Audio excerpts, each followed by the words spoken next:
జగిత్యాల జిల్లా మెట్పల్లి పట్టణంలోని ప్రభుత్వ ప్రైవేట్ ఆసుపత్రులలో జరుగుతున్న వైద్యుల నిర్లక్ష్యాలపై 95 న్యూస్ లో వచ్చినటువంటి కథనాలపై జిల్లా కలెక్టర్ విచారణకు ఆదేశించగా విచారణకు వచ్చిన జిల్లా వైద్య అధికారులకు మెట్పల్లి ప్రభుత్వ ఆసుపత్రి డాక్టర్లు కొందరు షాక్ ఇచ్చారు. వైద్యులు అందుబాటులో లేకపోవడంతో జిల్లా అధికారులు కంగు తిన్నారు. ఈ నెల 2న సాయి హద్య ఆసుపత్రి వైద్యుల నిర్లక్ష్యంతో మౌనిక అనే 22 సంవత్సరాలు గర్భిణి చనిపోగా వారి కుటుంబ సభ్యులు ధర్నా చేసిన విషయం తెలిసిందే. ఈ ఘటనపై జిల్లా కలెక్టర్ విచారణకు ఆదేశించగా విచారణకై వచ్చిన జిల్లా అధికారులు ముందుగా సాయి హద్య ఆసుపత్రికి రావడంతో ప్రభుత్వ ఆసుపత్రిలో విచారణ చేపట్టాలని కోరారు. వెనుతిరిగిన జిల్లా అధికారులు మెట్పల్లి ప్రభుత్వ ఆసుపత్రికి వెళ్లగా అక్కడ కొందరు ప్రభుత్వ ఆసుపత్రి డాక్టర్లు లేకపోవడంతో అవాక్కయ్యారు. జిల్లా అధికారి శ్రీధర్ మాట్లాడుతూ సాయి హద్య ఆసుపత్రిలోని చనిపోయినటువంటి మృతురాలి మౌనిక బంధువులను విచారణ చేశామని సమగ్ర సర్వేను కలెక్టర్కు అందజేస్తామని తెలిపారు.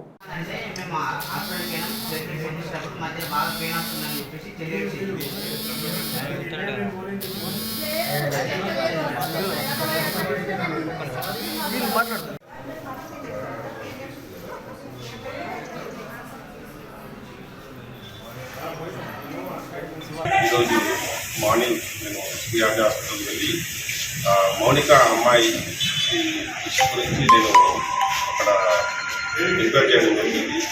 మౌనిక అనే అమ్మాయి 26th నాడు హాస్పిటల్లో అడ్మిట్ జస్ట్ ఓపీడీకి రావడం జరిగింది. జ్వరంతో టెస్ట్ మాకు ఎగ్జామ్ చేసిన తర్వాత ట్రీట్మెంట్ ఇచ్చి పంపడం జరిగింది.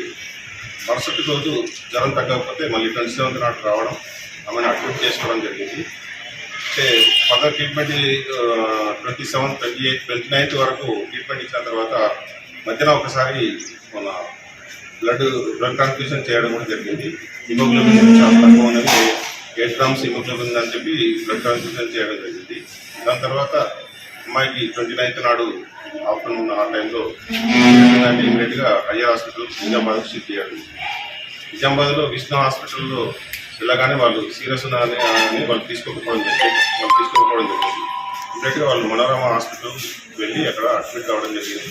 మనోరమ హాస్పిటల్లో వారికి అక్కడనే ఎంపీపీ కూడా చేయడం జరిగింది. తర్వాత నెక్స్ట్ డే 29th నాడు మార్నింగ్ 11:30 12 మధ్యన ఆమె చనిపోవడం జరిగింది. ఆమెకున్న ప్లేట్లెట్స్ ప్రకారం అయితే ప్లేట్లెట్స్ ఆమెకు లాస్ట్ డే ఆ రోజు కూడా 52,000 ప్లేట్లెట్స్ ఉండడం జరిగింది. అంతకుముందు ఇక్కడ పంపించే ముందు కూడా 42,000 ప్లేట్లెట్స్ ఉండడం జరిగింది. అయితే మా ప్రైమరీ కేసు ప్రకారం డిఐసి డిసిమినేటెడ్ ఇంట్రా మస్కులర్ కోగులేషన్ అంటారు. దానివల్ల ఈ మృత్యువాత పడ్డదని మేము అనుకుంటున్నాము.